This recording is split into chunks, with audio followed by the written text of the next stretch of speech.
So what to say, what to do. Okay, I'm live on YouTube also. You can watch me there at Too Many Crafts, the number two, Too Many Crafts. Alrighty, it's just now 5 o'clock.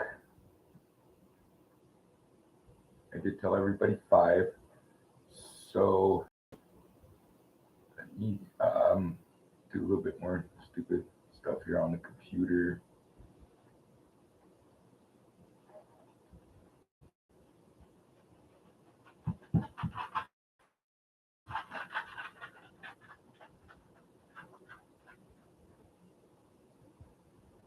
See if any viewers pop on. I already have 2 viewers on Facebook. Hi, viewers. Hi, Vince. So I thought tonight I got adventurous watching the videos I've been putting up the last 2 days. I noticed a few things and wanted to change. And I know you've been in my shop, Vince. It's a mess, but I started rearranging, and I have. It's gonna be nice when it's all done. Anyway, I thought tonight what we would do is my father had a request that I do some dinosaur bone. So I picked out a couple pieces of dinosaur bone that we could work on.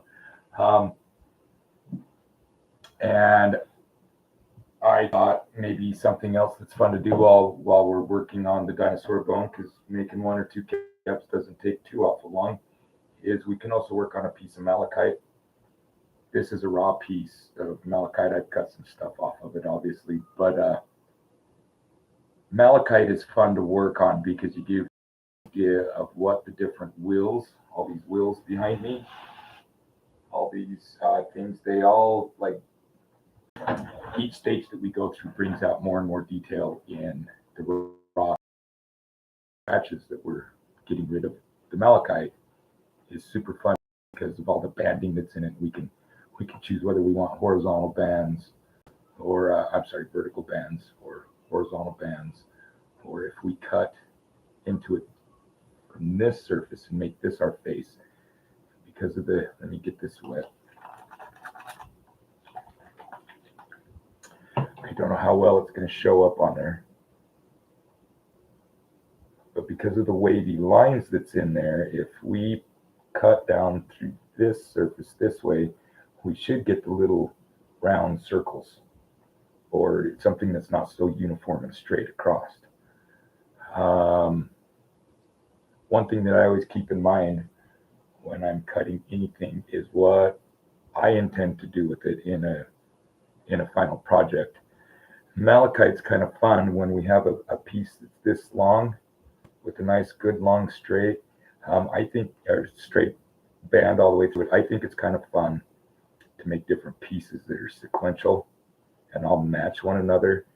So, like, for instance, I could turn this into maybe 5 different sized cabochons, or even the same size of cabochon for, say, I don't know, some sort of necklace, to where that line would match all the pieces as it goes through. So that's pretty cool that we can do that, because we're the ones cutting the stone and not going and picking it out of a bin that a machine has done. I just recently got this piece of dinosaur bone. Haven't cut into it at all, so it's a total mystery on what this is going to look like on the inside. Get it wet.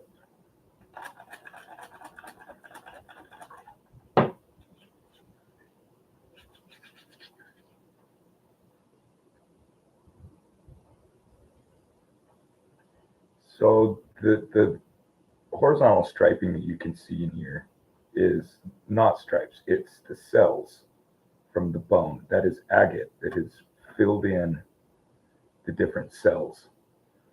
So with a bone like this, I can see that the cells are really long, which here again, as we're cutting it, if I wanted to make a specimen, and I have another piece right here,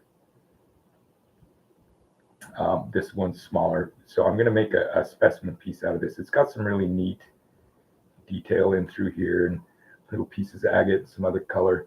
So what I think I'm going to do is round off this whole face right here, polish it up. And that way we can see what the rough bone looks like versus the polished up stuff where you can see all the cells and the cellular matrix. And dinosaur bone is by far my favorite to work on. So back to this piece. It's definitely wide enough this way.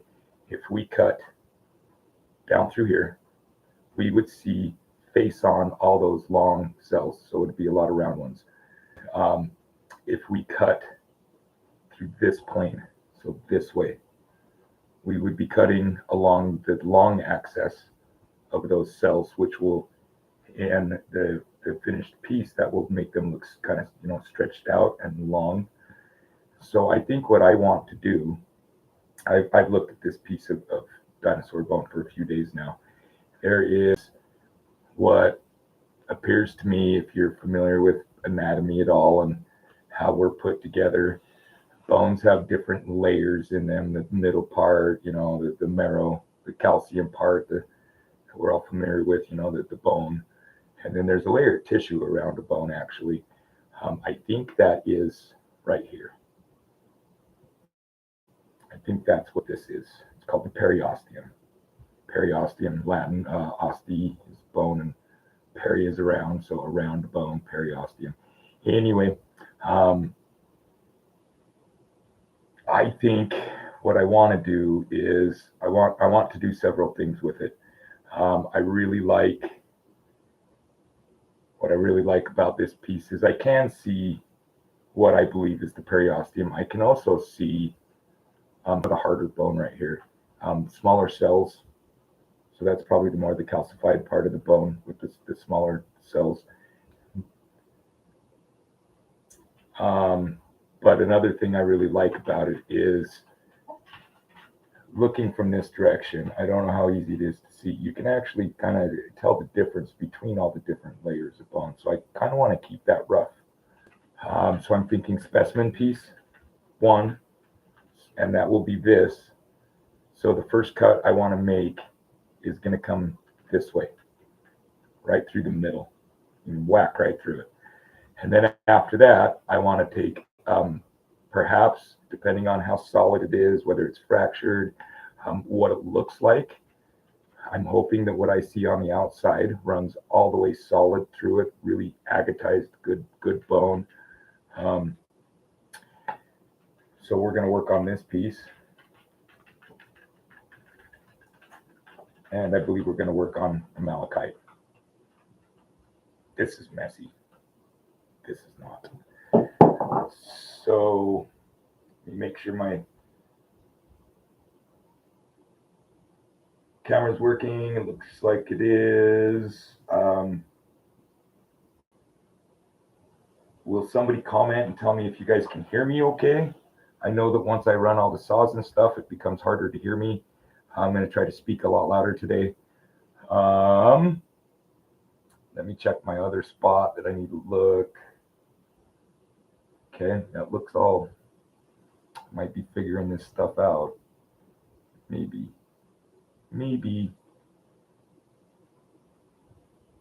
Okay, I'm going to hope that you guys can hear me. If not, I'll figure something out.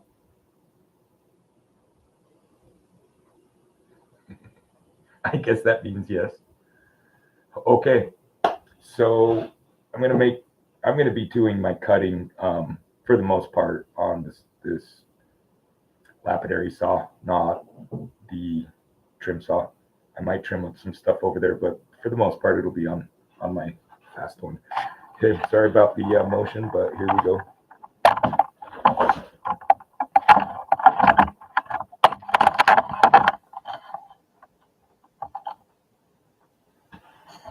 That's the wrong ones. We want to be doing this guy over here.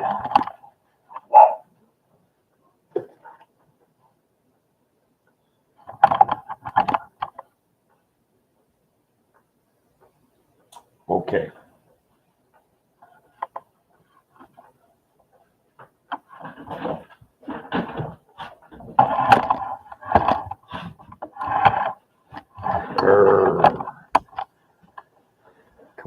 see it, you can still see it. Okay, so on comes the water. And on comes the saw. Here comes the noise.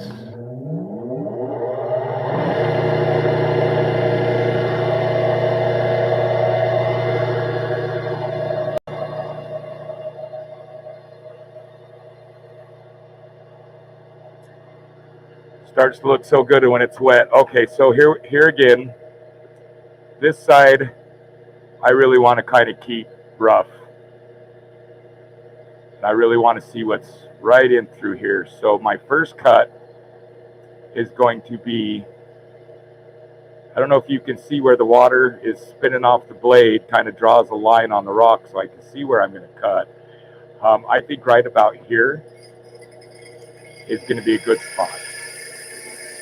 The sparks that you see is a really good indication right off the bat that this is very, very agatized.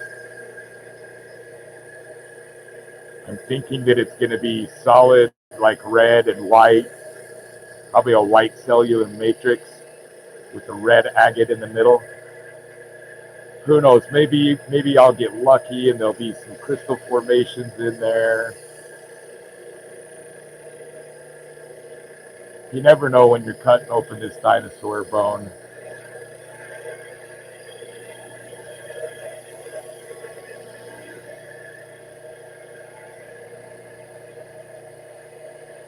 Although I cannot turn around and see the computer right now. If anybody's watching, will you leave a comment on whether I'm speaking over the saw loud enough or if I need to speak up?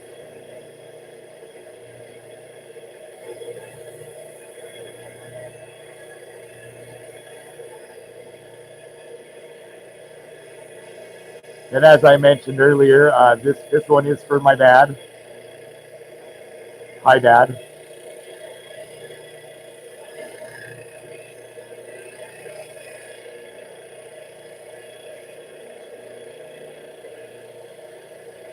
When we face up the other stone, I don't actually have to do any cutting on it. It's just the polishing process. And today we're going to be going through the entire polishing process, not because this is bone. This is not something I just go, randomly pick up. That wouldn't be very easy to do. Dinosaur bone is extremely rare.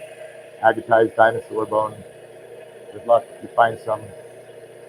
I'm happy to make you something and keep the rest. You can mail it to me.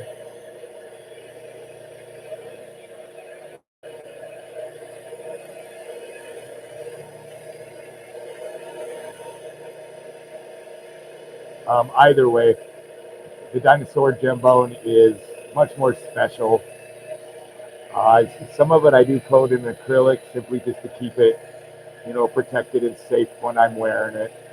But for the most part, I really like to take my time on it, give the respect that it deserves. It's so special. Every piece is different. No two pieces of dinosaur bone are the same.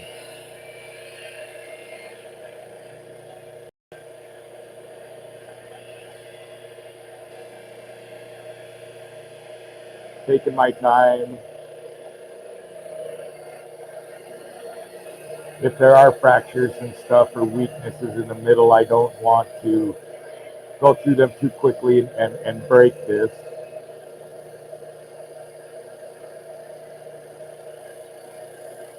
I'd rather make a nice clean cut through all the brittle stuff. And once I expose that, it gives me a better chance to stabilize it if I need to. Much of this dinosaur, as what they refer to dinosaur gem bone, is not real stable. It's nice to cut and see it, but really kind of not great to make jewelry out of. You can't stabilize it.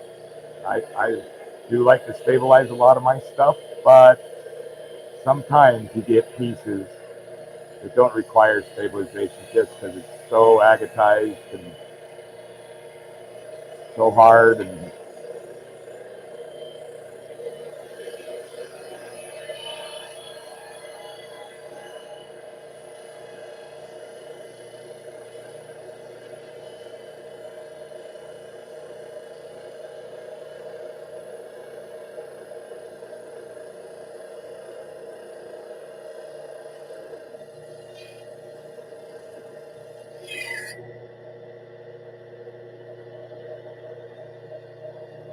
It's always tricky cutting a rock that's bigger than your saw's meant to cut, but we can do it.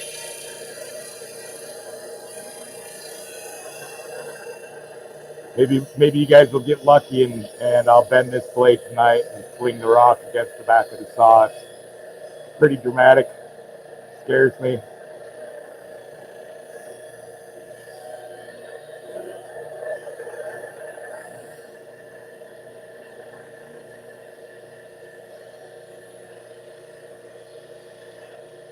Very close to cut through. I can't wait to see what this looks like on the inside. It's been really solid filling through the whole cut.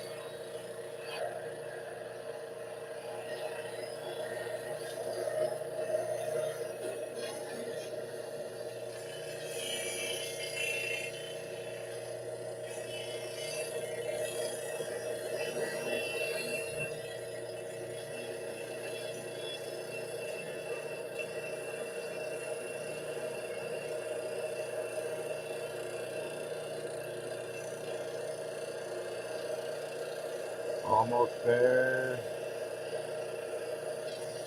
There it goes. All right.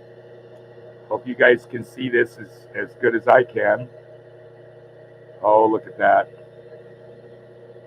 So it is solid all the way through. There are no fractures.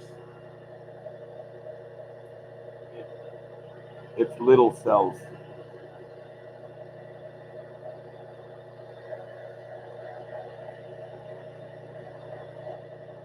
I'm going to set a piece of this aside for later. Once that dries, let me see if I can dry this other piece off real fast.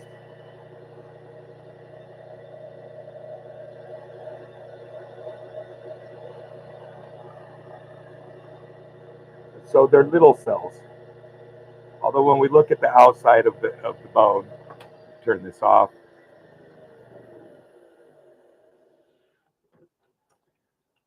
When we look at the outside, the cells look really long. They're very, very little circumference-wise. So what I'm thinking is cutting it through this plane, or at least trying. That is still really big for my saw. So what I'm going to do is I'm going to cut a slice about as big around as maybe some of the pieces that I want to make out of it. It should probably be about here. So I'm going to, here again, I'm going to get two specimens out of this end and that end. So I want to take one more fat cut right through the middle here. So here we go.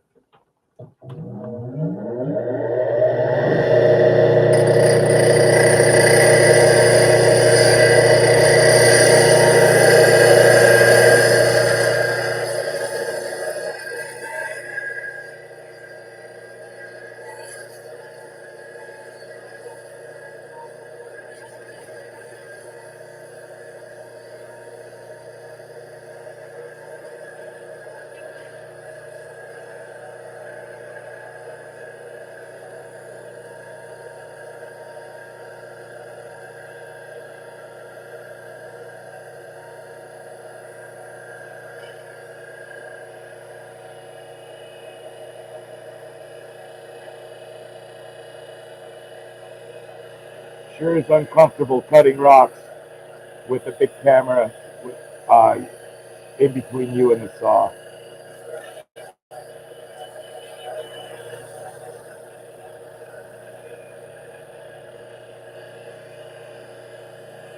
But I seem to be managing it okay. Last couple of days of cutting rocks and filming or videoing or whatever you want to call it. There's definitely no film involved. I haven't lost a finger yet. That'll be a cool video, right? When I do, we'll get to learn first aid, how to stop bleeding, what to do with the appendage that's no longer an appendage. You put it in milk, take it to the emergency room, or is that your teeth?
So pay attention to how that water looks as it comes off this saw.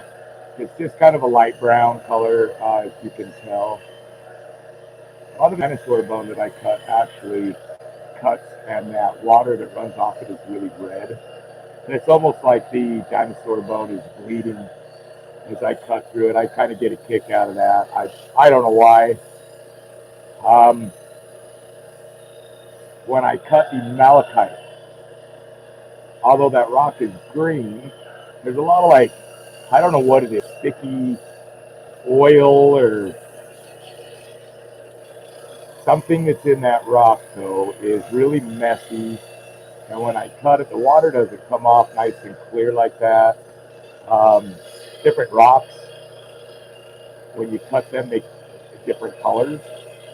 For instance, jade, when I cut it, the water that comes off of it looks like milk, like a milky white. All right. So, yeah, here again, I don't know how good you guys can see it. Um,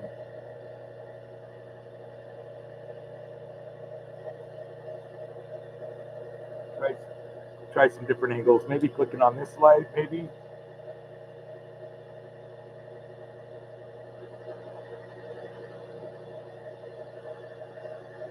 This piece here has some bigger cells that run through here, and there's a fracture that is it's not that I started it, but I can see it right through here. It's a healed fracture. There is some agate that is replaced in there, so that probably fractured when the bone was sitting out as a bone.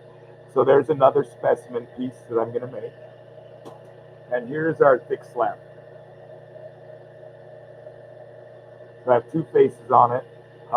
Both faces. Let me see if I can get it. I'll turn this off again.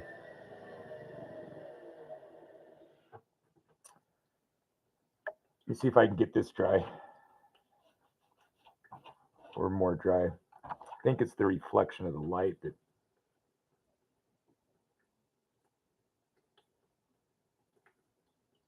Right there, I guess you guys can kind of see it.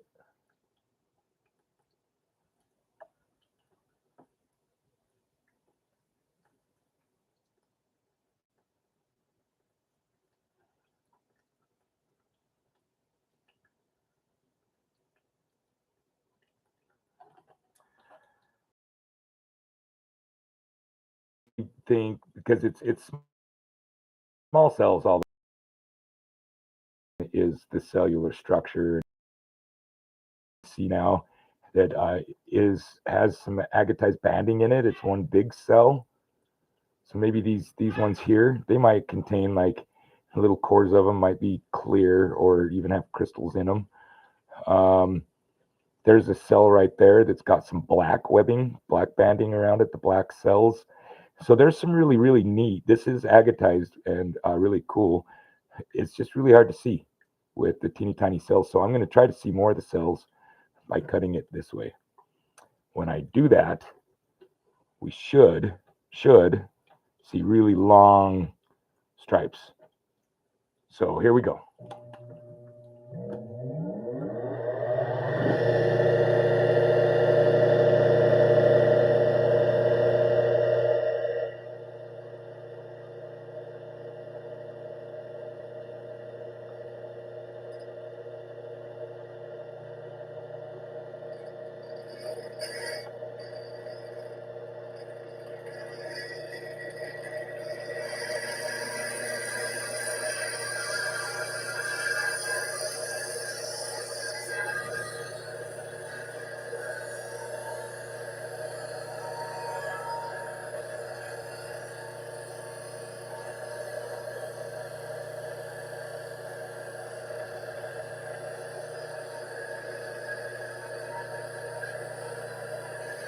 Oh, it's not so uncomfortable to use.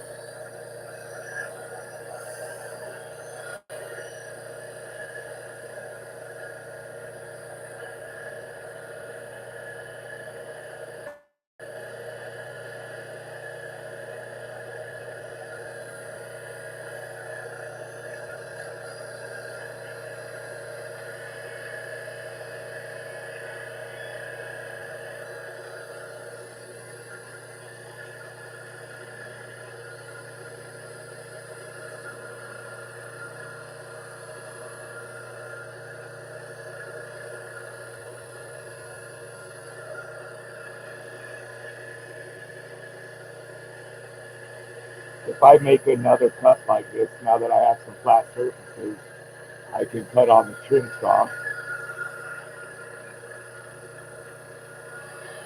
And now it's much more comfortable to use. I don't think you get quite a good view of it.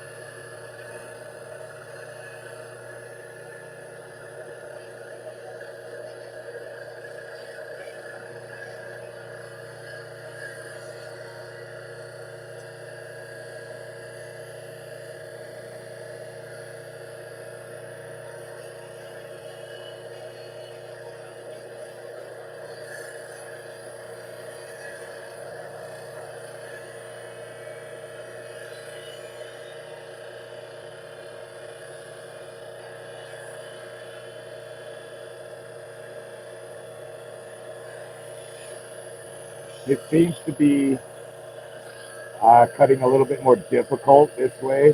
Let's hope that that means those cells is just cutting too long pieces of agate. Agate is always really hard to cut. Agate is a very hard stone. When I get new wheels for my lapidary stuff and you break them in, everybody recommends to break them in with a piece of agate.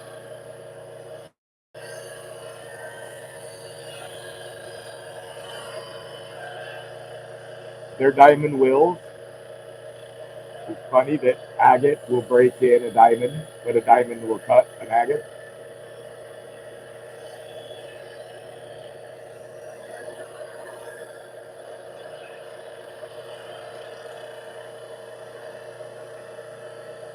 I put subtitles on my thing last night, was trying to figure out what I was saying because it was hard to understand me.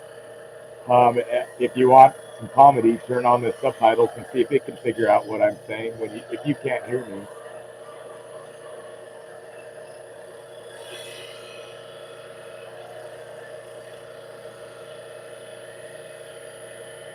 If anybody's wondering, no, I'm not going to cut my thumb off.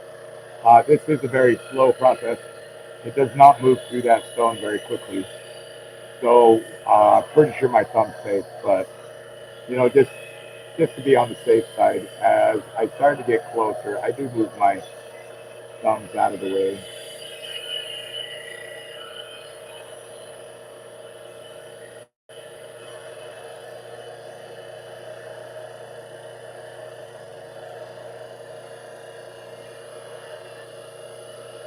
And we're about 80% done with the cut, I would say.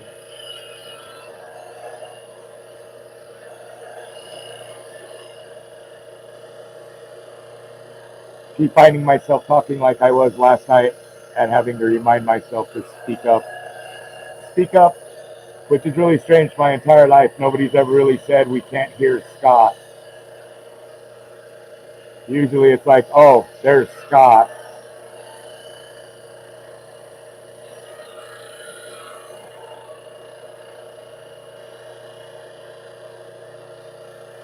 So the more parallel I got this cut with those cells, the longer that they should be. I'm thinking that I didn't cross section them too much. Did make long ovals. That might be kind of cool.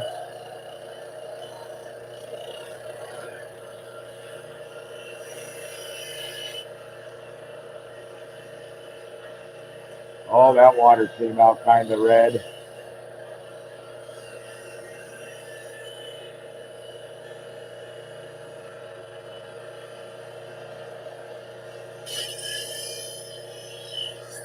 There we go. All right. Big reveal. Here, I'll turn off the saw.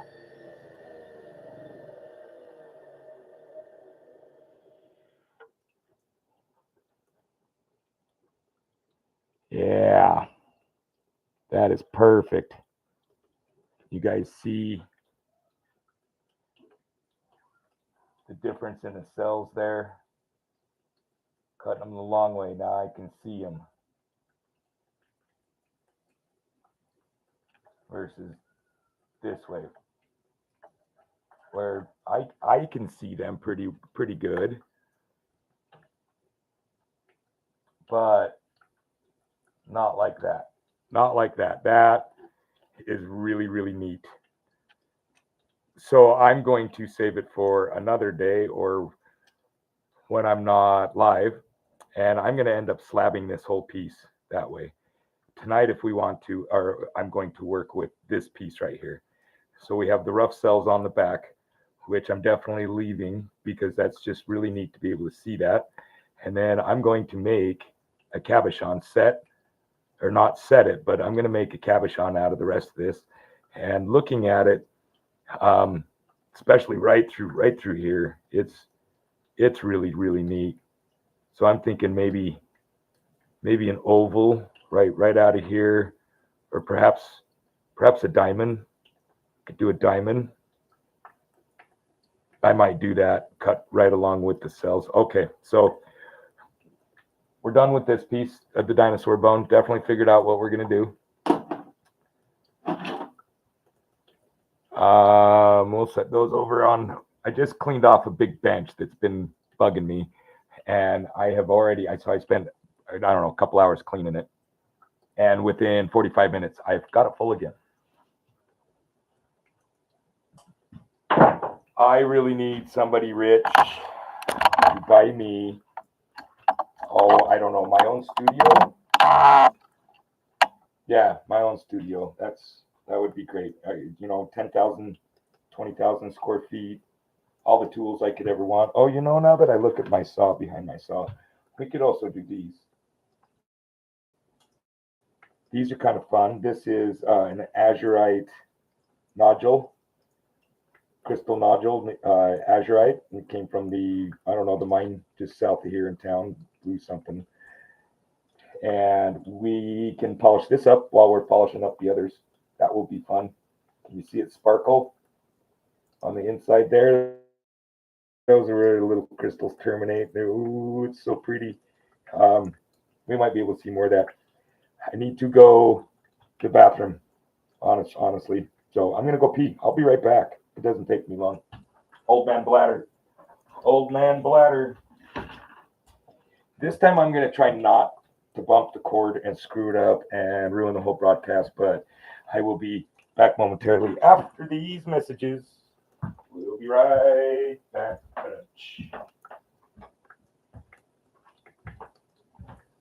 It's the sound of the tinkling water.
All right, I have returned. I know you can't see me, but I am here. I don't like the quiet. I want music. I want some music.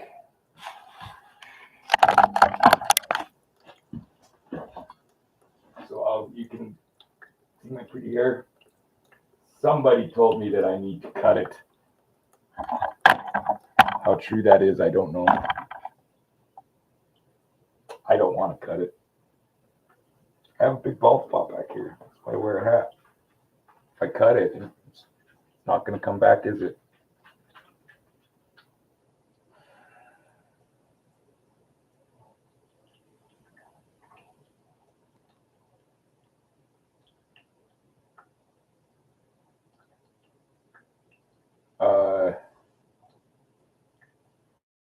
I think that My little computer here has a hard time running so much stuff at the same time.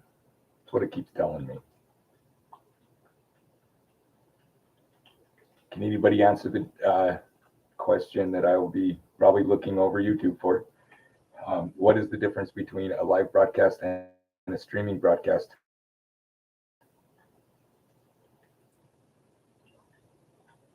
Seems I can go live pretty good, but it wants software to stream. I don't understand the difference yet. I bet you by this time tomorrow I have a thorough understanding of it. Let's see, what should we listen to? Any 60s and 70s love duets? Kenny Rogers and Dolly Parton. Yeah, sounds pretty good, doesn't it?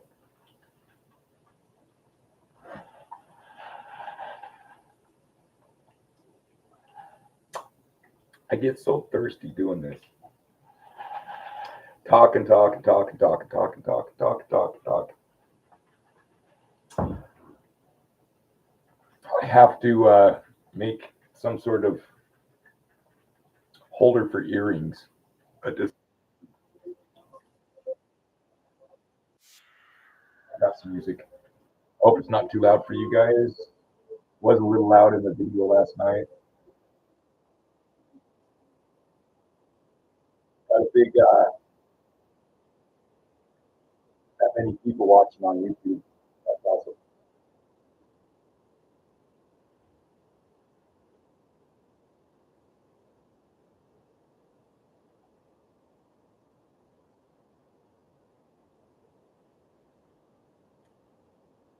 I can create a poll at 100% for 100 people. So 100% of people that have responded to my poll would be correct. I am getting all tied up in cords here. Very careful, Scott. Don't screw with me. Okay, so now I gotta get my gloves. Hold on.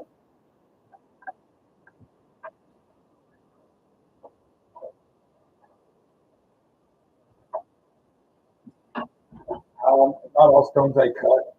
I cut with gloves on most of the time. It's pretty clean, especially with water.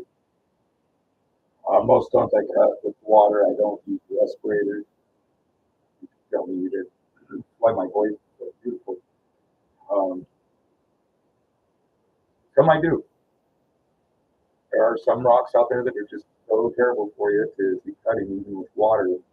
Water bases. Tiger's eye is one everybody. Tiger's eye. That stuff. So this malachite that we are about to cut is really sticky. It gets in my cuticles and my fingers, and it won't come out for days. It gets under my fingernails, and it won't come out for days. So what we need to figure out, and I looking at the video, it doesn't look like you see me all that well. Let me spin this around. How do I spin this now without doing a focus all with me? There we go. Now I got up. All right. Do we want to cut horizontal? Make this one cut. I don't really want to make this. I really, you're gonna have to, I think, make 2 or 3 cuts on this.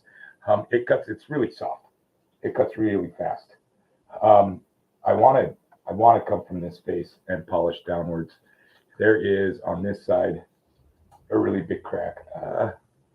Right, right there, right there. Really big crack. I don't think it goes very deep into the stone. You can see right here how deep it goes. So listening to people talk about malachite too, it's actually the lighter stuff that is more uncommon than darker stuff. So I think I want to kind of maybe work from this side down. So I need one cut this way. Yeah, let's just make one cut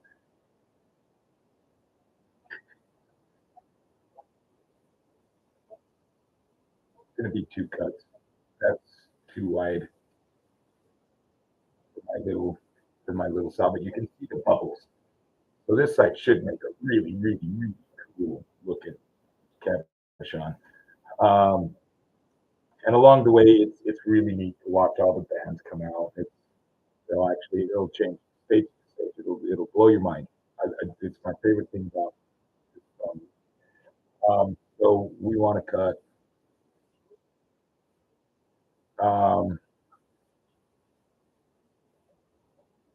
just cut a little piece of it off, make this a little smaller to work with, and it looks like maybe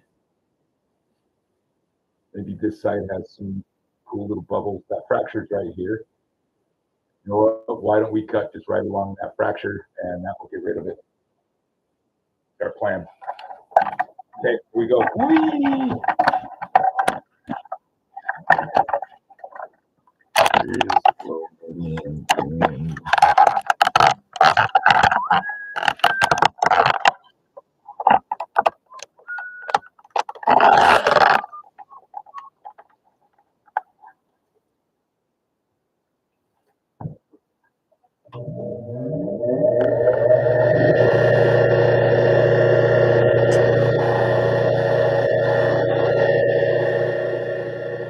Okay, here we go. Just right along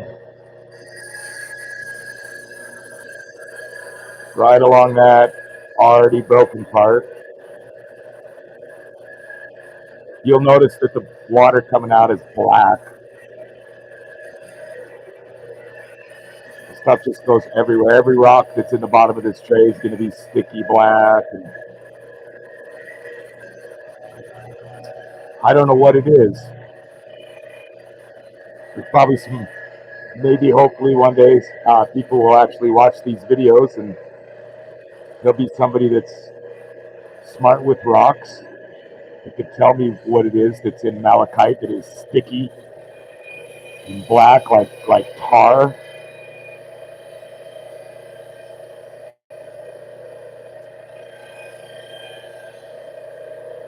Yeah, it cuts so much quicker than that dinosaur bone did. That dinosaur bone it's hard. It's super agatized. Good stuff.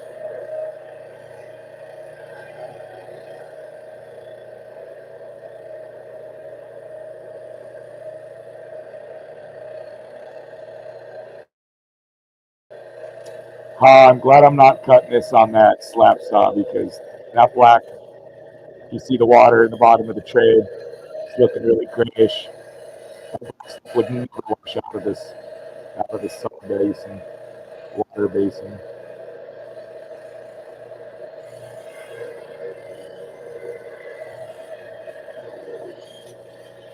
All right, so yeah, see how black and crappy it looks.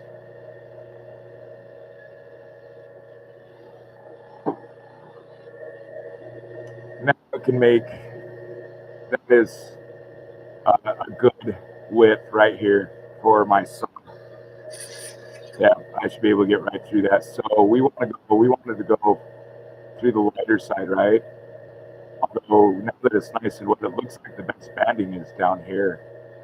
So why don't we cut? Well, why don't we just take some off right here?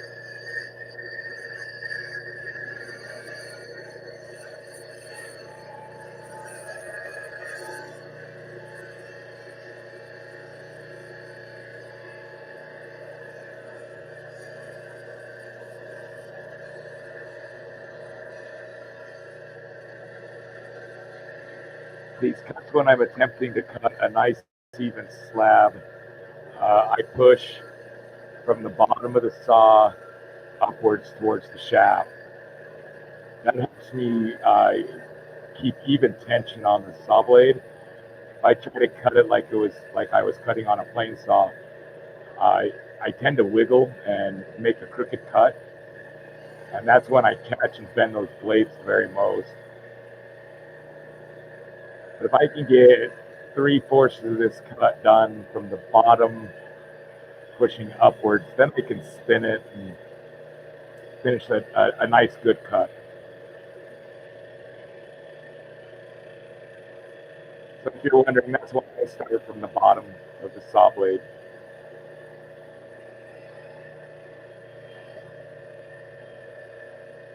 I just had more success that way with this particular saw.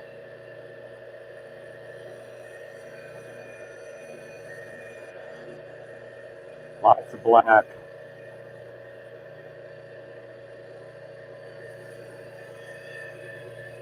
Should I be collecting that water to extract the copper out of it? I'm sure that that's really cost effective. There is copper in this malachite. Forms with copper.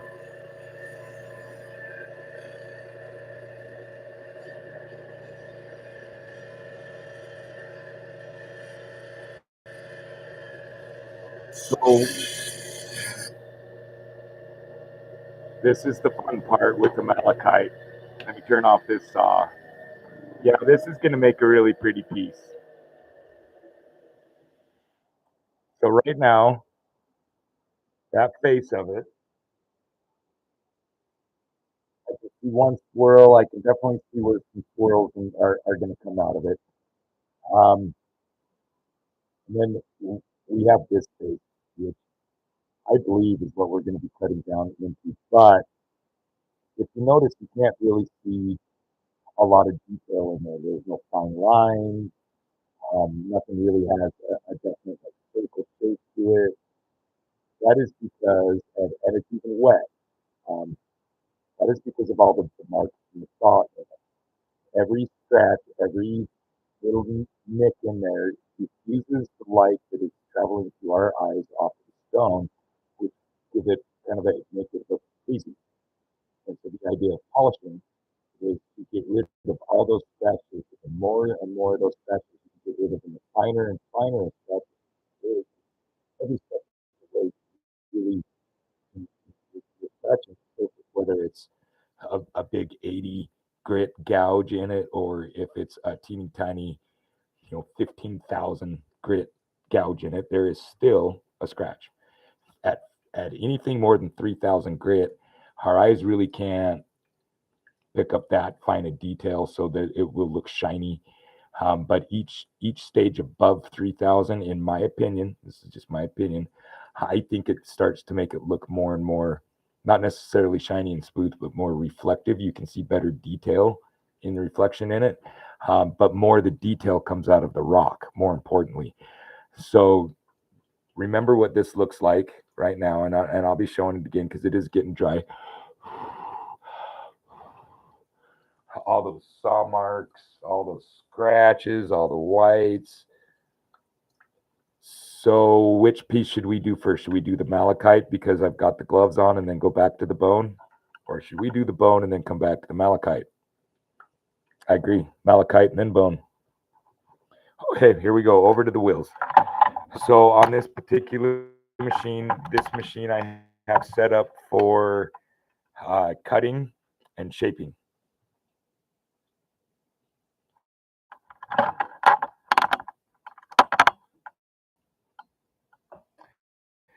So we cut it.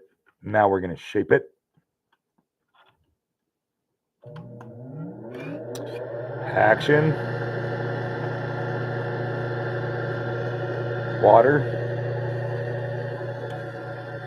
Okay, so we want to cut down from this side down. And you know what? I'm liking this shape, but not necessarily the diamond part of it. I think I'm going to round out this corner and I'm going to round out this corner.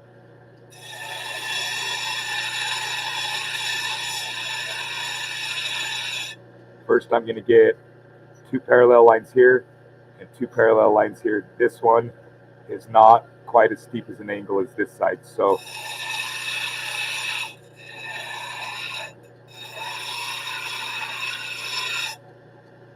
I either need to make this one less steep or this one more steep.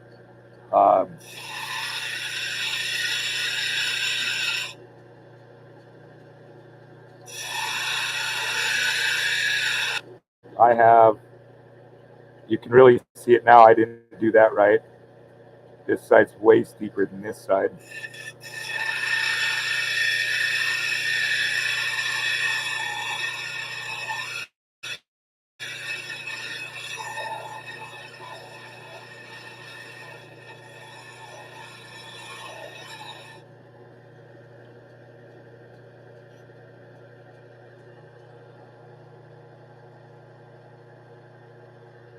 It's looking better.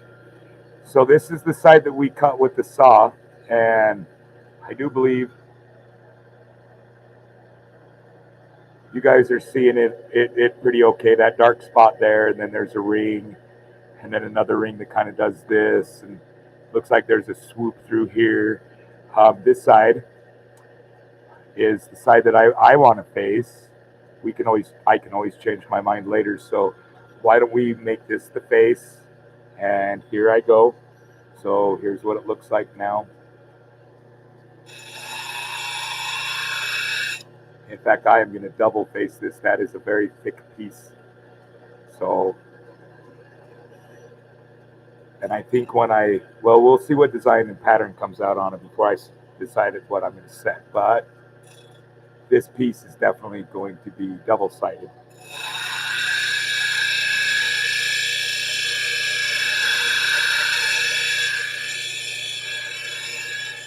So I have to cut down far enough. Right now I'm cutting this corner into a 45-degree angle compared to that one. I need to cut it down far enough that when I go and make a dome, it gets all these low spots. There's a really low spot right here. There's a really high spot right here.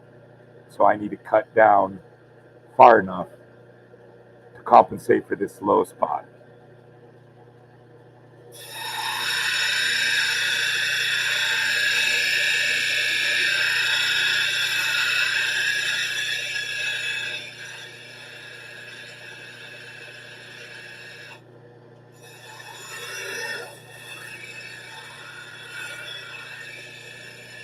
For those of you that are wondering or are watching this for the rock cutting portion of it and don't understand these wheels, the first two are hard wheels.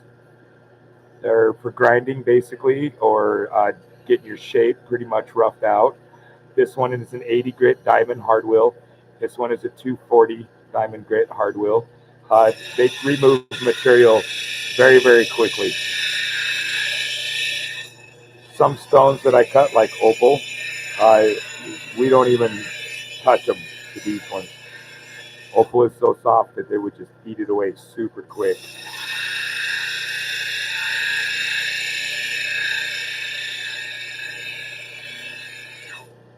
I'm looking at this line right here, trying to hold the stone at a 45-degree angle adjacent to the wheel, but I'm trying to keep these two lines parallel all the way across and even. That is called the girdle.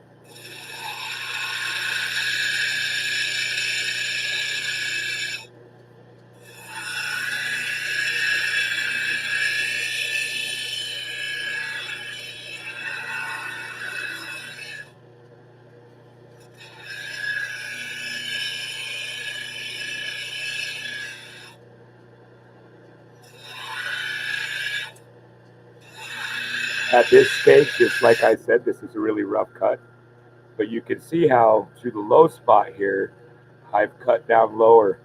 Um, this side, this corner is all chunky, so when we look at it, it kind of looks round here. When I cut that angle into this corner, that's going to go away. I really want my girdle line to only be about 1/8 of an inch wide. We're going to set that 1/8 of an inch when we cut this side. So right now I can tell by looking at it that when I dome this, that's going to be at the very, very tippy top of the dome. So I think that I am far enough. I've cut far enough down into the layers to compensate for that. So now I'm going to take and kind of even up. I want the top of the stone here even.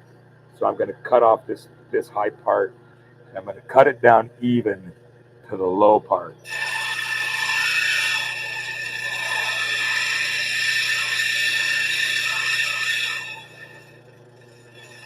I want to see it from multiple views, multiple angles, to make sure I'm keeping it nice and even. Otherwise, my dome on this is going to be not a very pretty one. It starts to look more like an egg.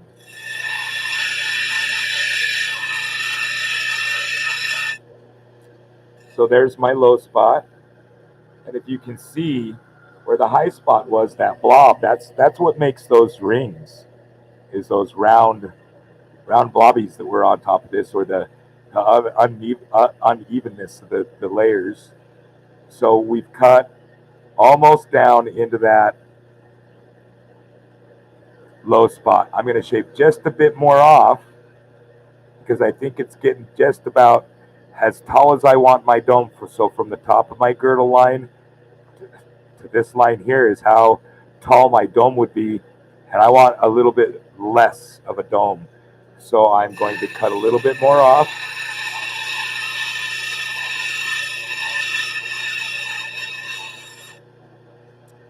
That's getting much closer to how wide or how tall I want my dome. And this, when I dome it, will go away. So to finish my dome, because it's flat here, I've cut a 45 here, and here, and here, and here. So now I'm going to take this line here, and I'm going to shape that down. Probably more like, if it was an even plane, probably more like, oh, I don't know, not 45. Probably more like if it was coming this way up, probably more like a 10-degree angle. I want to say maybe 15-degree angle.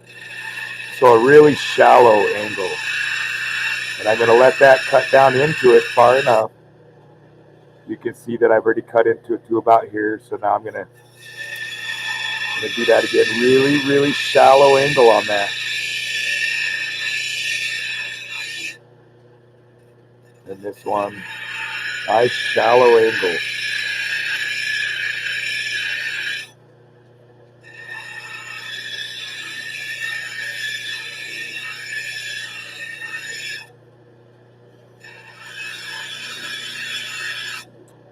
After I do that with the shallow angles, I now have just a little flat spot right here. I've got basically, it's a bezel cut here and another one there. So it's not real round. We'll get to that in a minute. But from here, if I rock it back and forth across all that, I can dome the very last little bit of that, and our low spot will go away. I rock it back and forth.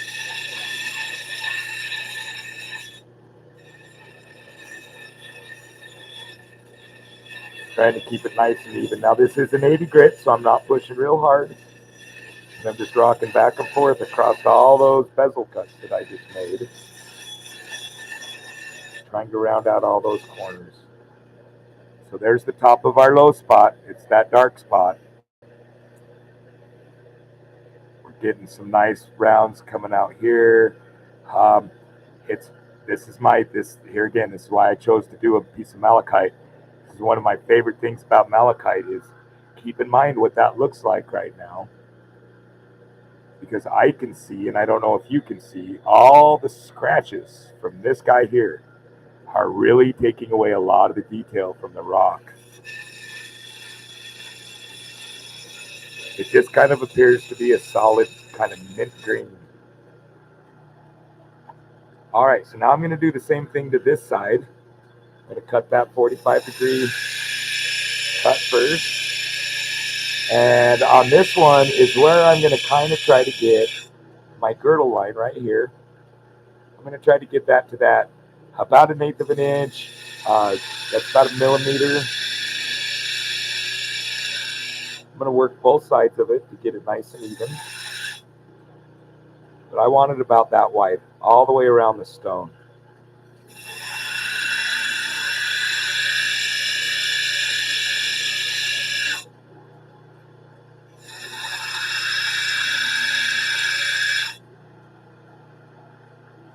So that looks pretty good. Looks even with that one. So we'll do the next side.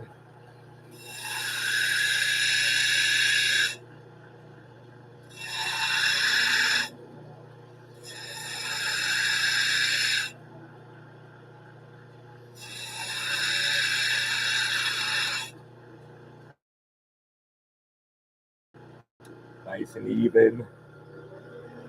Looks like it's a little fat right here compared to here, and I'm looking at the girdle line. This cut right here that goes around.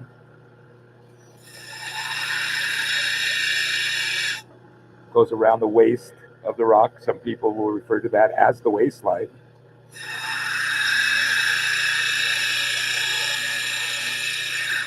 I like girdle.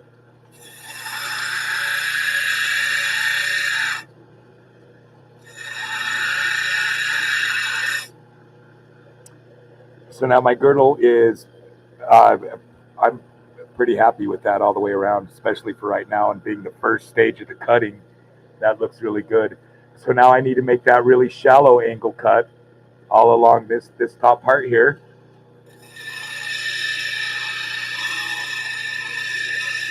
Very shallow angle from corner to corner. Very shallow angle.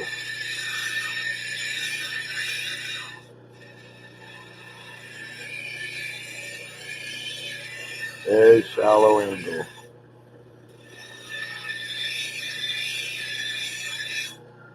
Okay, so now I just like the other side, I just have a little flat spot right in the middle here. So this is where I'm going to go, and instead of cutting straight like this to create a flat surface, I'm going to rock it back and forth, and that's going to round it out.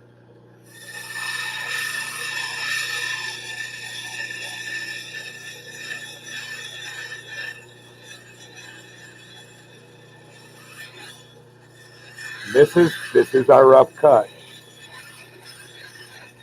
So right after this, I'm pretty happy with what the shape of it is right now. There's a chip right here that we will be getting rid of. This corner here is going to go away. These corners here are going to go away. But see how it's just a solid color of green? There are these rings all through this whole stone. You just can't see them because of all the scratches. So here I'm going to cut off that corner.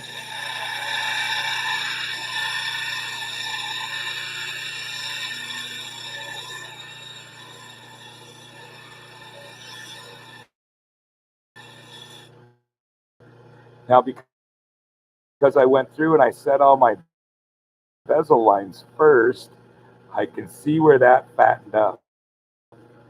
So now it's really easy for me to make that round and keep it even. That's something I do when I cut this shape. I don't know if everybody would do that, but I do. And you know what? It works for me. So now I've got a nice easy round there.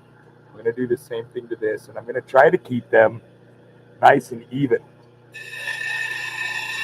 Symmetrical, I should say.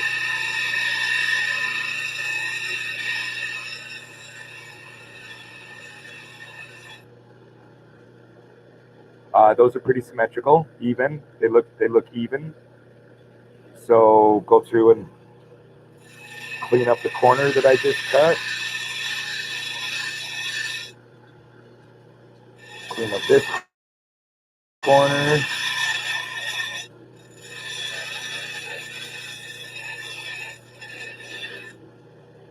Still fat, not even right here.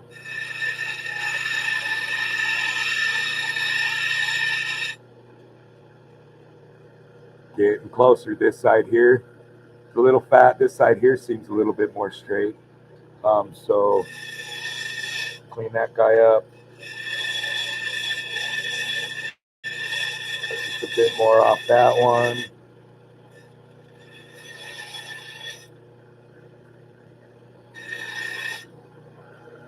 And there we go, presto. So now I'm going to look. It's really hard for me to see this with a camera right in front of me, but I think I can. I want to make sure the dome is even this way. One side's going to be a front one. Well, actually, I'm going to make this double-sided pennant too. So I'm just trying to make sure that we're not too fat here versus here, which is called pregnant, I think. It does. It looks a little fat here compared to here. So I'm going to shape this down a bit more.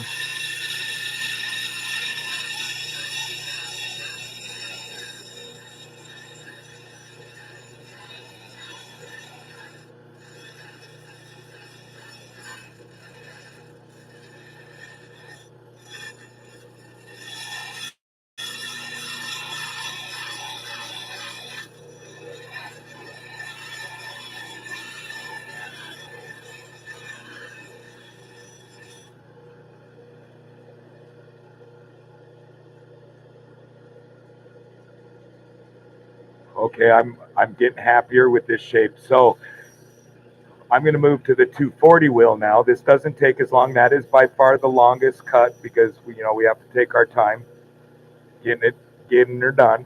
So now I'm going to move to the 240. This is 240 grit diamond hard wheel. It still leaves the facet flat in it, but it is going to take the 80 grit scratches out. So as I do this, I hope you can see this. I'll bring it up closer to the camera as I do it. But more and more detail is about to come out, and it does it like instantly. As soon as those 80 grit scratches go away. So I'm going to try to keep all my surfaces nice and even and round. Trying not to make flat lines anywhere. The way I'm going to set this, I don't want any flat lines. I'm not going to be bezel setting it. I'm not going to be wire wrapping it.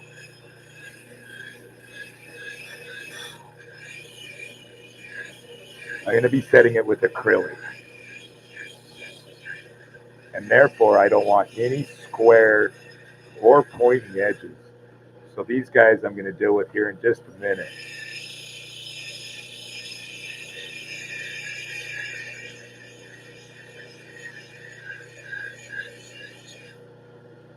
Can you guys see the lines coming out?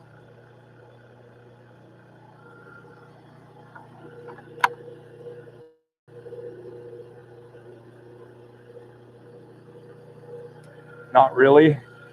Sorry. Thought it would be better. You will. The, uh, the this wheel, this stage, when we get to the soft wheels, is really when the magic happens.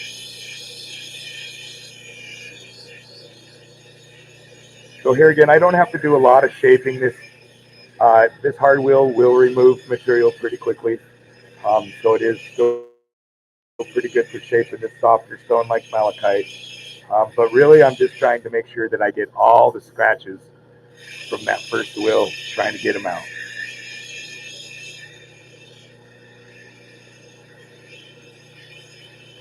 Because we're going to go through the entire polishing process with this, not take the shortcut that I've been liking so much lately.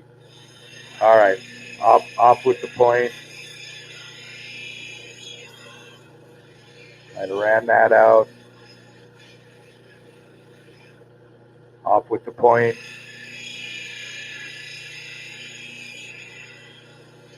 Round it out. Now I'll do the other side. So this might be a little bit more dramatic.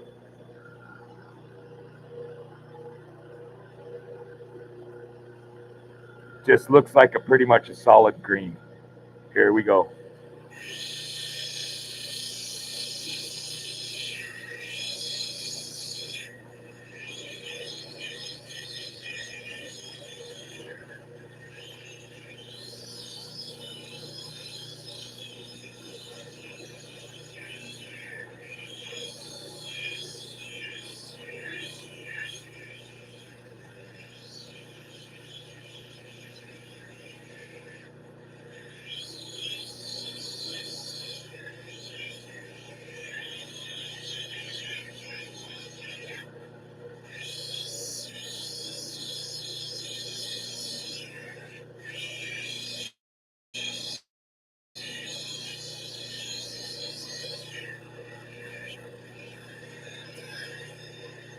So I can clean up all the little square edges that are on the edge of it there. Again, now I'm gonna I didn't ever want that to be nice and square, but I wanted it to be even, and that's how you can tell if it's even or not by making them parallel lines. But now I'm rounding it all out.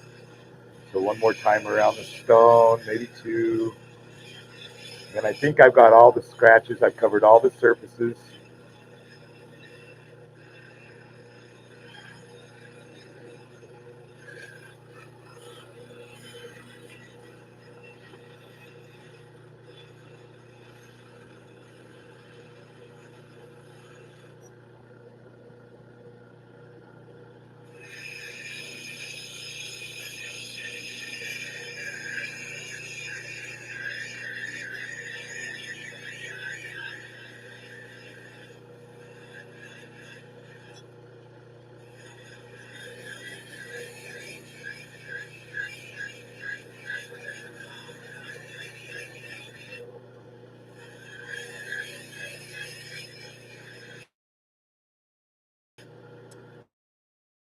Okay, I think we're ready to move to the next wheel.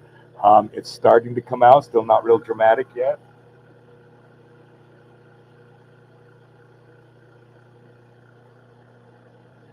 Still can't really see it either.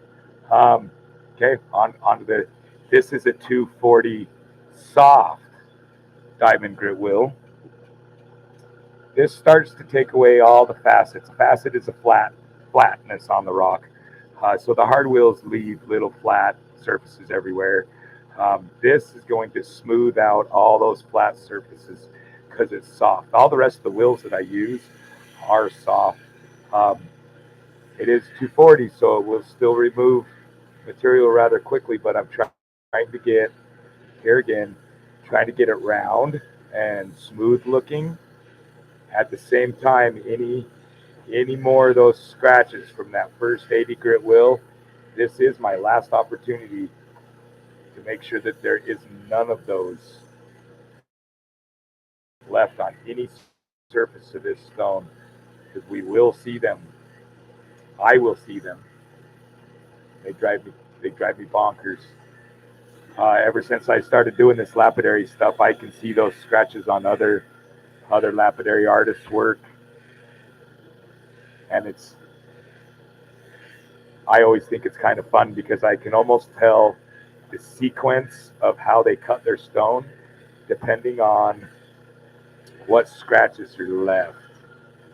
When you're trying to make a whole bunch of them, say you're selling to a retail shop and they're moving through 100 of your cabochons every week, that's a lot to make, and spend all the time on to get them exactly perfect. And so I do find flaws in other people's, and especially mine.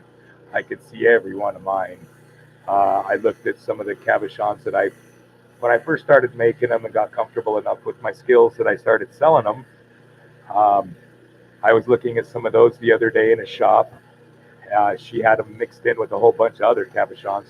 I could still tell my work compared to others based upon which scratches were left.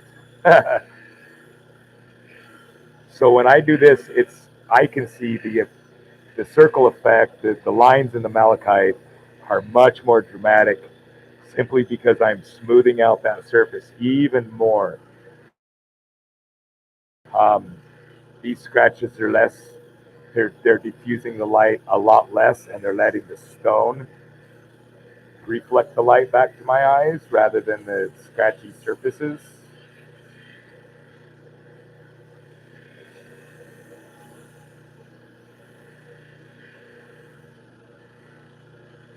I don't know if you guys can see that, but that where the low spot was is actually turning out really, really, really awesome. Getting some rings that are coming out on the top part here. There's going to be a whole bunch of them. These rings are starting to come out now. Go over this side a bit more, and then I do believe we're ready to move on, or at least with this stone, move on to the other machine. It is set up for polishing.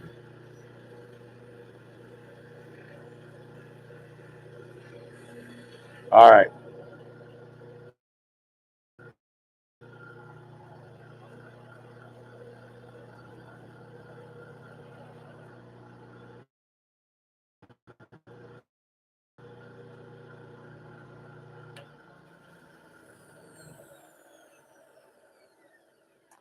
So I think I'm actually going to be saving that piece of dinosaur bone for another video. I might do it later tonight, maybe not, but I don't want to bore you guys with more cutting and shaping. Let's get on with the polishing. So this is my other machine. This is a Kingsley North 6-wheel lapidary machine. It's the same kind of machine as what I was just cutting on, but I have different wheels on this for different stages of the diamond grits and whatnot. We're going to start right here. This is, let's see, it goes 240, it goes to, I believe it's 800, 1200, 3000, and it comes over here. So it goes from 3000 to 8000 to 12,000. That's grit. So these are all diamond wheels. Like I said, all the rest of them are nice and soft. We're going to start with these guys over here. On that other set of 3, that last black one was the same 240 diamond grit wheel that is on the other machine. Just in case I have left any scratches that I want to get rid of, that's the wheel that would do it for me. So I have it on this machine too, so I don't have to switch back and forth. Let me take one moment and check my computer and make sure everything's still running. You guys can still see and hear me. I will leave you with the view of the rock sitting in the bottom of the tray.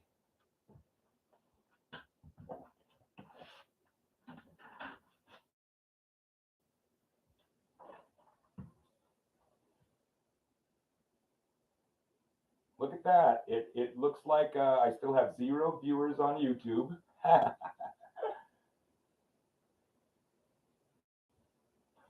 3 of you on Facebook.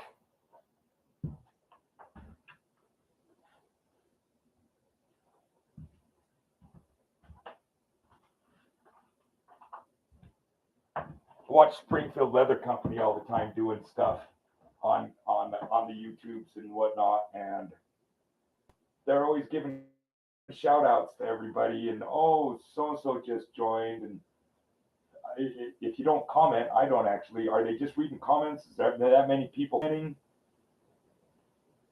So they know.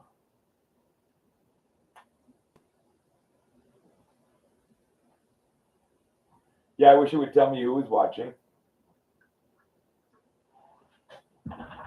Okay, so now that I think about it, I wanted to cut into that piece of dinosaur bone too, didn't I? I did. I wanted to polish this face. I'll make a whole video just for dinosaur bone.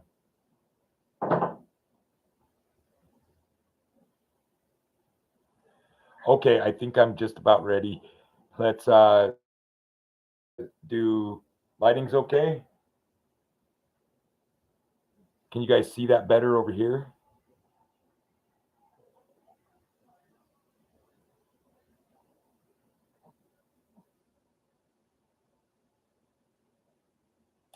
So see how shiny it's getting already? That's just with the 240. So each stage from here on out, it's going to get shinier and shinier, more reflective, I should say, shiny. And all this banding is going to really start to come out. It's really subtle on this side, but it's there, and we'll coax it out of it. Really cool on this side. That's definitely going to be the front of the pennant.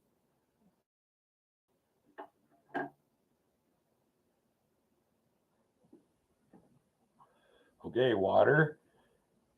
Got water, right? Does this light bug the camera?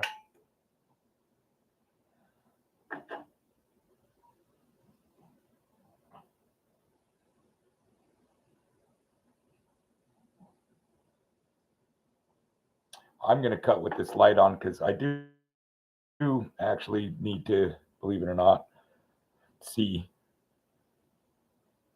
I can always click it on and off as needed.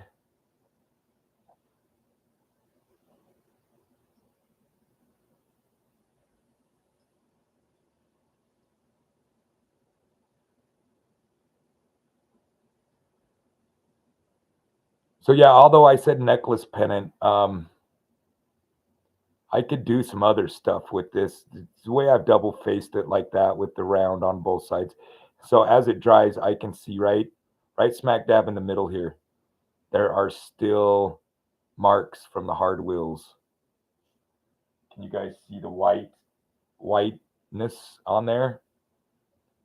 That is scratches from the other wheels, and that's why I do have a bit over here. So I guess I can move the camera real fast.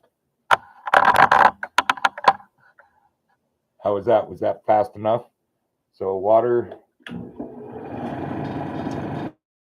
This machine is more quiet than my other one.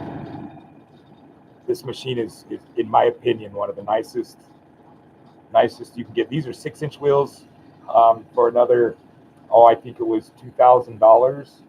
I could have got the 8-inch wheels, kind of a bigger machine. Wheels are spaced apart a bit more. If I had my dream machine, that would be it. But so I just need to buff, not necessarily buff, but I need to get rid of those white marks. Just take a second on 240 soft wheel.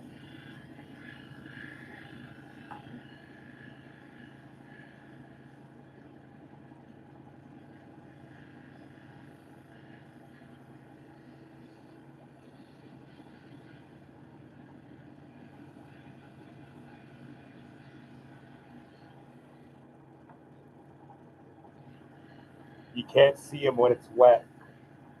The water fills in the scratches, and the surface of the water is what reflects the light back to your eyes. So a wet stone will always look good, especially at this stage. You get them wet, and that's what they should look like, other than the detail that I'm about to bring out of it. It's what they should look like when it's polished. They should look wet.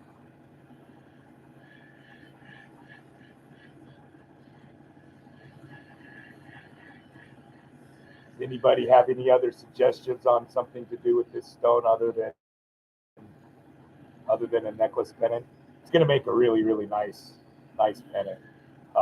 Copper and green go so good together.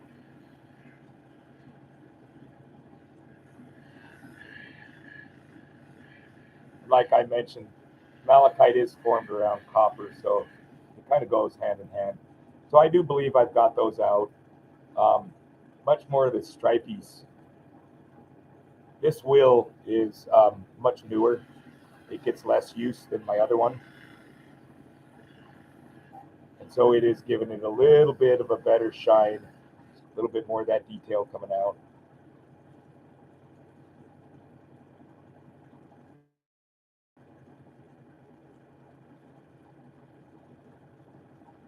Okay.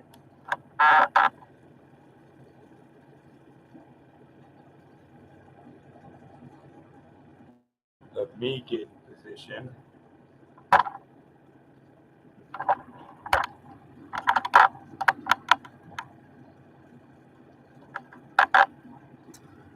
So I start with this wheel. All I really have to do is just kind of take my time. I'm not shaping anymore. I am simply just going over every surface to making sure that I get the scratches from the previous wheel out.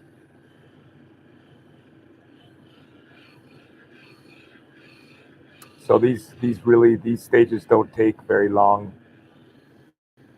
But if you can see each area I go over gets more and more detail in those rings.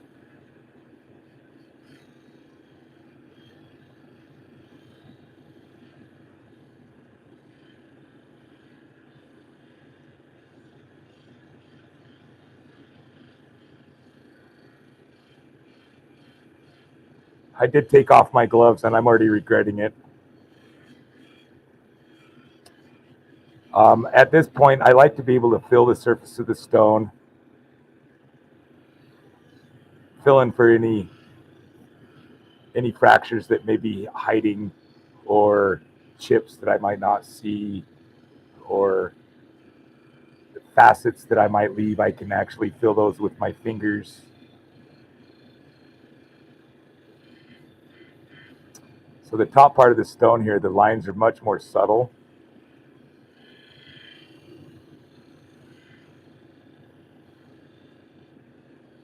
But where that low spot was, man, how cool is that? I don't know if you guys can see that coming out, but it's looking really, really neat. This part up here too, it's getting even better.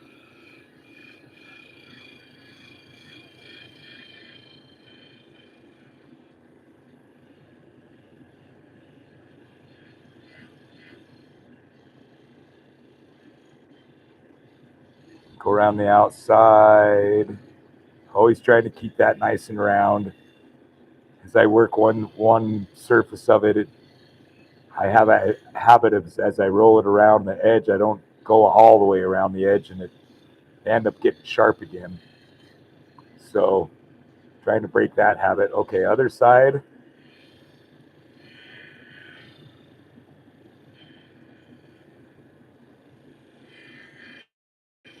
This was the side that we cut with the saw. If you rewind the video and you look at the difference between, it was like a solid kind of mint green color, especially after we faced it with the 80 grit wheel. There was no detail in it. You could barely see like that ring that's on this side.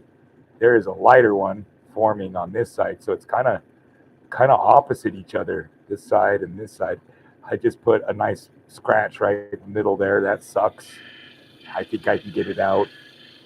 Sometimes the edges of the wheels get a little used and start to kind of chip as they wear out, and will leave bigger scratches. Sometimes you got to go back to the previous wheels to get rid of the scratches, but I got lucky. It wasn't that deep. It was just a darker mark. This malachite seems to do that. If I don't move it fast enough, it tends to build up on the wall and it leaves like a grease stripe.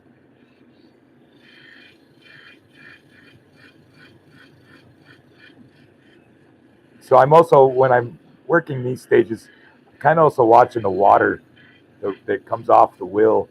If it looks like there's debris in it, not necessarily debris, but it's discolored, it's like the dust, the mud, um, means it's still removing quite a bit of material. Um, when you get into these finer grits, when they've done their job, they tend not to want to really go anymore. So when they're not releasing any more material into the water, I know that I've kind of gone over all the surfaces really thoroughly, which I do believe I'm pretty much there now.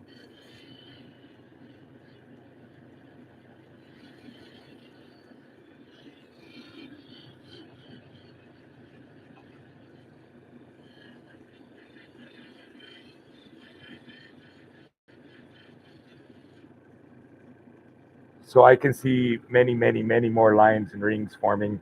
I can still, now that I look at it, oh, nope, that was just crap.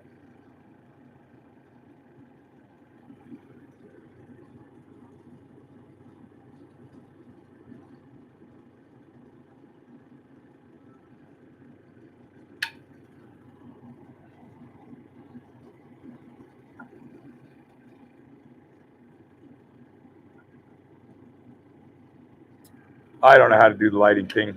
Anyway, on to this wheel.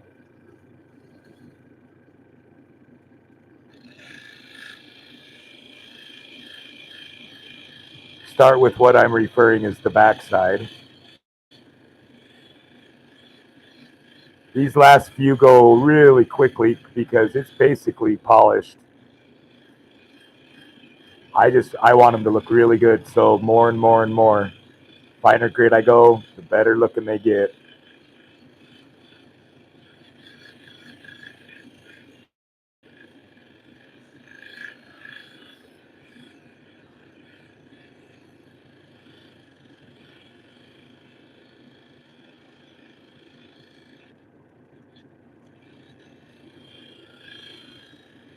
now that I'm into this 800, or I'm sorry, 1200, it's really bringing out the detail in those the rings that are in here. I can see them really well. I wish you guys could. As compared to what we started with, man, it's night and day difference.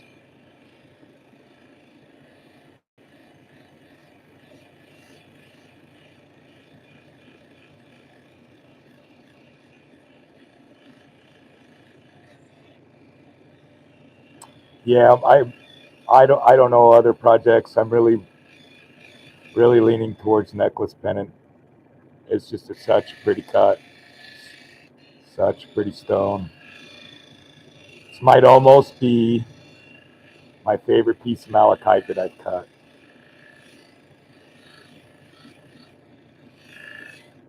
Can't believe we got so lucky with a light ring here. If I flip it straight over, got a dark ring there. So cool.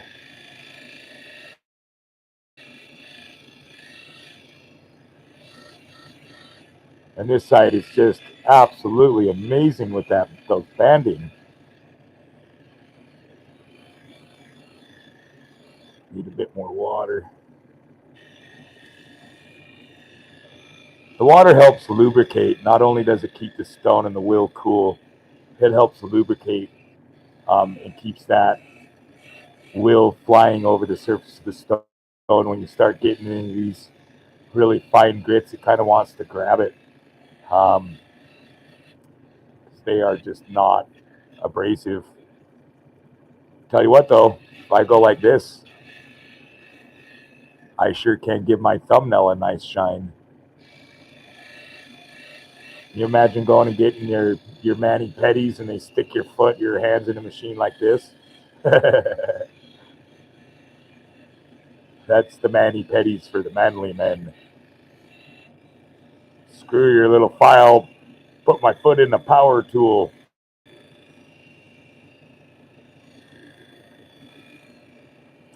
So because I am going to make this the front of the stone, I'm going to really do some slow rolls across this many directions to make sure that it is just as shiny as it can possibly be.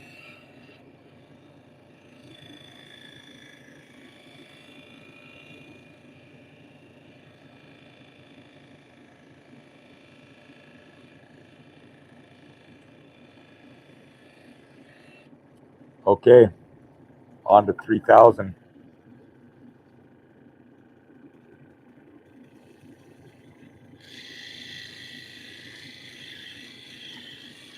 This is probably super exciting for you guys to be watching. Um, Funny enough, I watch this stuff on YouTube. I really do. And I kind of like these videos that are super long. I just fast forward through them, watch the juicy parts. I like watching how everybody's technique and there's steps to how they do things. Some people like to kind of go like this and do small circles to big circles. Some people are more kind of like me with a lot of the rolls. There's a lot that use the dopping stick. This is a dopping stick. It's just a stick. You put wax and stuff on the end and you stick it down. And you can go like this and spin them around. Here, I'll grab one and show you what I mean. This is a piece of turquoise. It's small and it's hard to hold, so I have it on a dopping stick, but it's so I can hold it.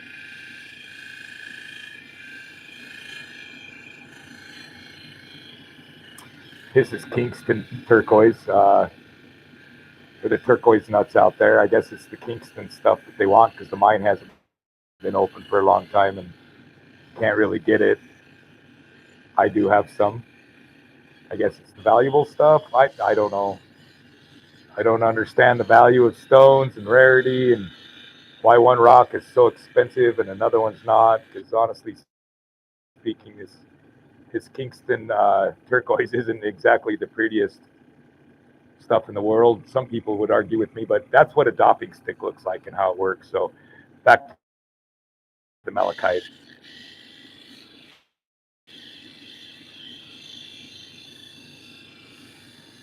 Here again, not doing any shaping, just making sure I hit every single surface from a couple different directions. Don't want any scratches anywhere.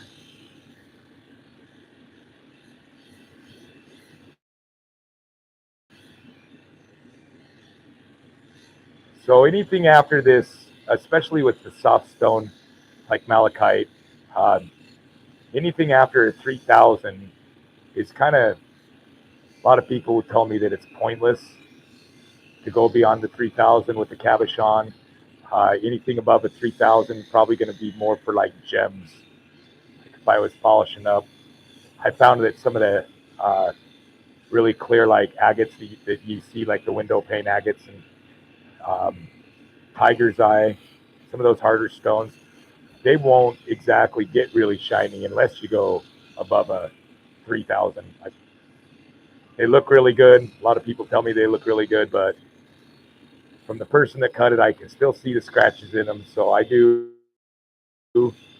take them above this wheel. Um, with this malachite, I don't actually believe I need to. I'm gonna let it dry after this. Visit with everybody. Respond to any comments if there are any. All right, so that was a 3,000. So one thing that is just it's amazing. I love malachite. Love the color. I love the rings. I love the personality. That is a gorgeous stone. Click off this light, see if you guys can see it any better. Maybe when the water is evaporated off of it, it'll look better. But before that, I do have one more stage. So to get a really nice shine, I take it one more stage. The end of this is a flat wheel. It's not round. I don't use this surface. I'm going to use that surface. I'm not going to change the camera around so you can see it, but I don't know if you can see the water spraying off of it. It is what they call a cerium oxide. Cerium oxide is what they polish glass with. And so this will put a mirror shine on it. It doesn't take long because I pretty much already got it there. But man, the difference between cerium oxide and no cerium oxide is it's night and day. Um, this flat lap on the end, there's another one on the other side. So it's actually 6 wheels and 2 laps. It's what they call the flat. Polishing things is a lap. Usually if I have any scratches or if I've missed any surfaces and they're not real polished from the wheels, I can actually feel the cerium oxide pad grab them. And I'm not feeling that on this stone, which is amazingly great. It means I don't have to rework anything.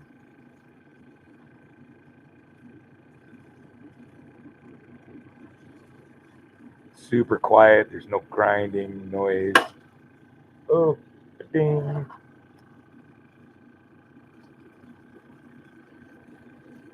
It almost feels sticky the first like pass over. And after you get 1 or 2 passes over the whole surface with the cerium, it just flows like butter. All right, there we go. Turn off the water. Turn off that machine. And there we have our finished cut stone. Um, like I said, I'm gonna let it dry. So there we go. Leave you looking at the wheel for a minute while I untangle myself. Put that over there.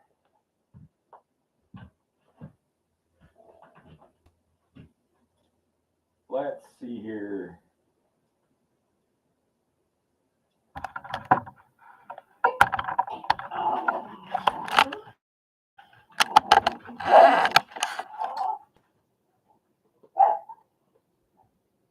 Hello, everybody. Okay, let's see if you can see it better in this light. So this is, I've dried it off with a towel. That is the polish on there. Super nice. That's the dark spot. You can't really see much of the banding and the rings on the bottom side of that stone. Unfortunately, you can't see them. I can. Down here. Okay, and then the other side, this was the side that we cut with the saw. Still in the camera, you can't really see the banding, unfortunately, but it is there. But look at that polish on that. Now the light rolls across it, nice and even and smooth.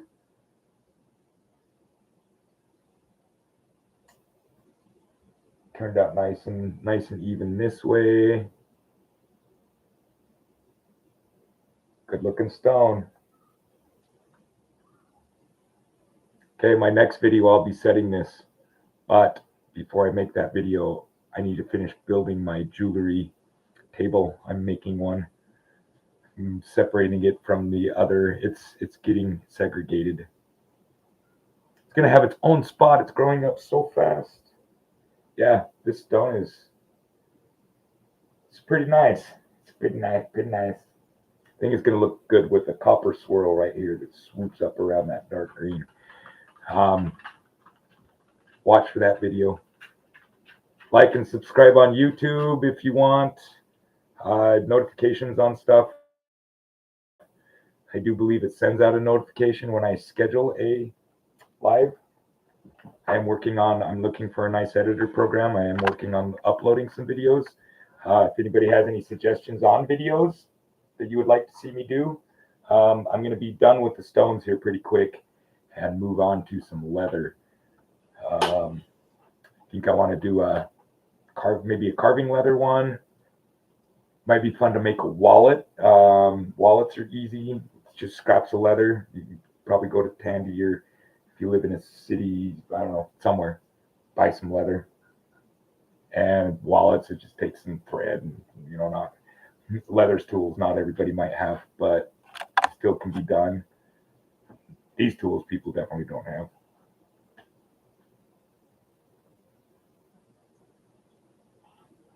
So until next time,